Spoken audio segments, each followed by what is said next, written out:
I knew I wouldn't last in the 9 to 5. What's your advice for other medics like you who know that they have to break out? It's time for them to break out from the 9 to 5, and who feel like they want to go this direction of having their own startup. Hi guys, my name is Debbie Ewu, and this is Dazzle with Debs. Welcome to Dazzle with Debs. Please subscribe if you've not. I love you. With me here is a very fine man, as you can see. His name is Ekoma. Anyways, Ekoma is a pharmacist, right? Yeah. He used to be my colleague before he decided to stop the 9 to 5. I don't want to use the word decided to abandon us because technically he's still with us, but he's doing his own thing, like on the background, like business wise. He's more of an entrepreneur, like a business pharmacist. As an Igbo man that he is. So tell us a bit about yourself and what you do. Okay. My name is Ekoma Sylvester Carlo, and I'm a pharmacist. And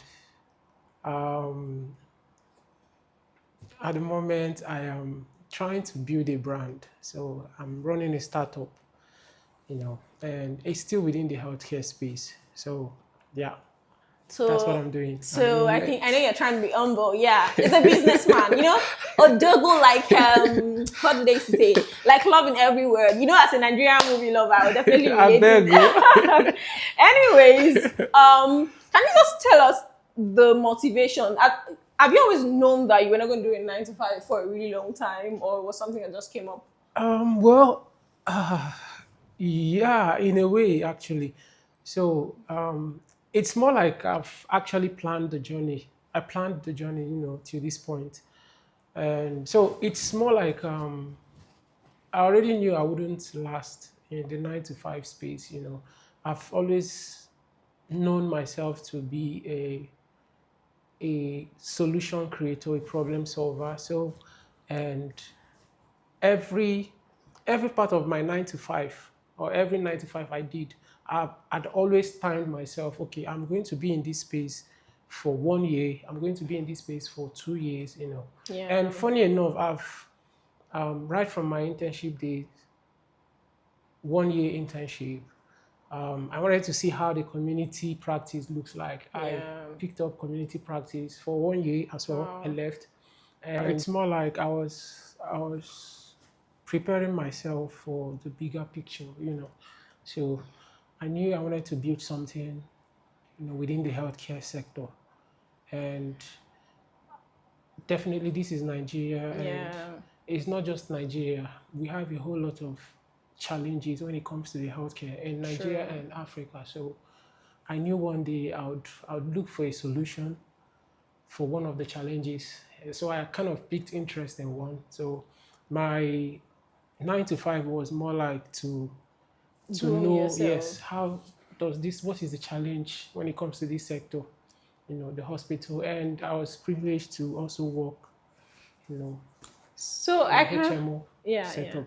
Yeah, I can remember a few years ago, I think 2 years ago, when you were working with us, you were so bent on the fact that you were not going to travel out. You were like discouraging it, like it wasn't your thing. So unlike other medics who saw Jackpot as the next line of action, why did you just decide that was not something you wanted to do?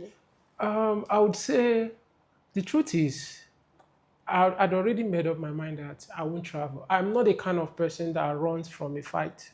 So I was more like seeing it as a challenge. And the moment I decided to leave this country, that means I've abandoned the fight. I've given up. I'm like, there's no redemption coming for this sector, which is the healthcare sector. So I was very, very optimistic that change is a gradual process. And for you to achieve something significant in any sector, you don't run away. You have to face it squarely and, contribute your own bid in, making it a better environment or a better sector. So the whole job thing wasn't even in my plans. I had a lot of persons telling me, in fact, some people were predicting all these older women be like, Yeah. you're not meant to be in Nigeria. Most times they see me, they say, you're not meant to be in Nigeria, you're traveling. I said, I Yeah. don't know who's giving you that prophecy, but No, I yeah, yeah, don't, yeah. It's not for I don't think it's for me. you. That if I jokingly say, anytime I want to travel, it's basically to go and charge my phone and come back. Yeah, and chill and come back. Okay. So, but do you have a problem with people who see Jackpot as like the major? As in Not like, like I have a problem, but I feel like it's not the solution, okay, if we all leave, who is going to do the work? That's the problem, you have a you know. point there. And it's so bad that people, even from their final year in the colleges, they're already making moves. They're already planning on how to leave the country. You know, you're not Yeah, even in the true. field. You're not even trying to see, okay, is there a way I can solve this problem? Is there a way I can contribute? You've made up your mind that you're definitely going to. This problem is not for me. This suffering in Nigeria is not for me. It's not easy anywhere, Yeah. but we just have to Well, because it's our country. So yeah, I particularly would not blame them for wanting to leave because, like it is, you have the strength to fight and you probably have the wisdom to be able to. Not everybody thinks as a businessman.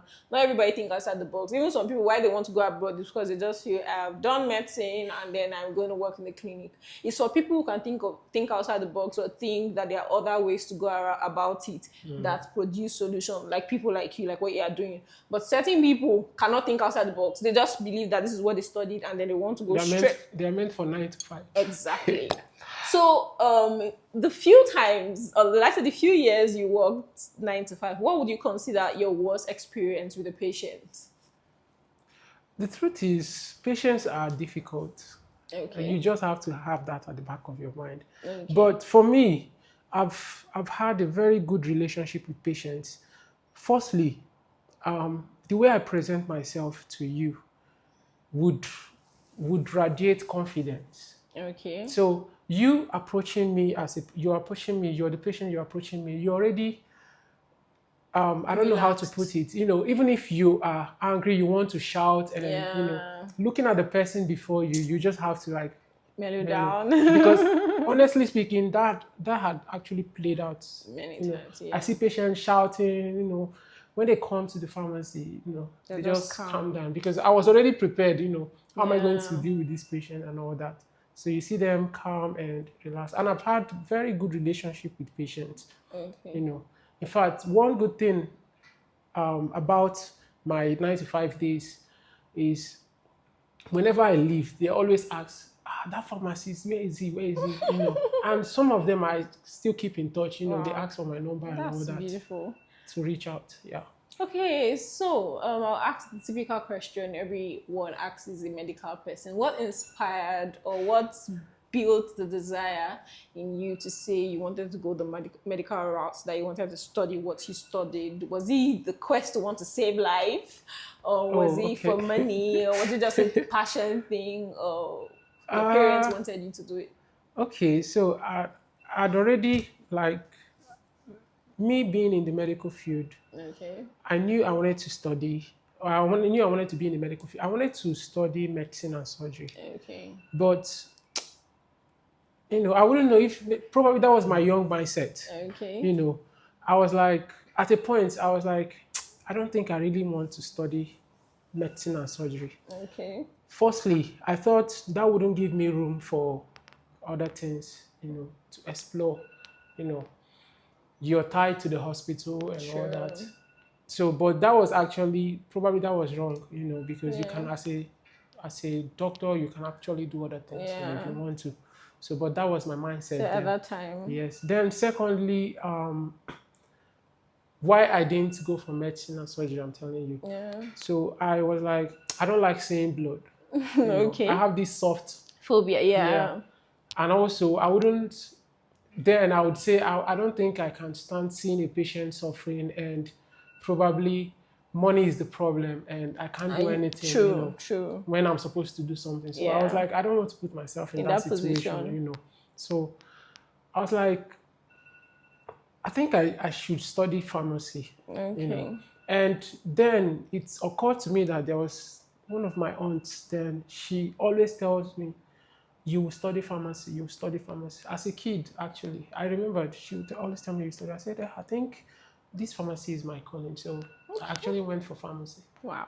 Yeah, yeah. So What's your advice for other medics like you who know that they have to break out? It's time for them to break out from the 9 to 5, and who feel like they want to go this direction of having their own startup based off of whatever idea or anything. What's your advice? What would you tell them? the truth of the matter is, this startup um, route is not easy, to be honest with you. Probably I would have still continued if I had Okay. known that it would be this difficult, or I would have just like, let me use my life and do another thing. Yeah. Firstly, it's very, very draining, Yeah. financially, psychologically, emotionally. Yeah. It's you against everything, working against you. Yeah. That's the truth. So, but I'm actually optimistic. So I'm looking forward to the glory ahead. But for me, it's all about creating solutions. Yeah. Yeah, I see myself as a problem solver. So it's not even the money aspect of it, or what might even come. I Yeah. just want to. I just want, if I step into a room, I'll be known for Something. the impact I Yeah. made in the society. Yeah. Man, like, hey, anyways, I don't want today's video to be so long, and I hope you learned one or two from him. You can see he's a very enlightened, vision-driven young man who has a lot of prospects, who sees a lot of prospects in the country, who Yeah. believes in better days and is willing to put the work. Like he said, he's a fighter. He doesn't leave a battlefield without completing his mission. Supposed to join soldier around you. Yeah, this is also a battlefield now, so I'm fighting my own fight. You all have to play a role. Yeah. So yeah, kindly subscribe if you've not. Don't forget to like, comment, share. I know you guys always think, this girl, you're a medical lab scientist. Why are you so focused on movie reviews? Today I decided to bring my colleague here for him to talk about a bit of the medical thing. So in case you're doubting that I'm in this field, you now know I have colleagues. Let them go and verify. Please tell them to subscribe. Please make sure you subscribe. Yeah. And keep watching. Yeah. See ya. Thank you. Bye. Love you guys.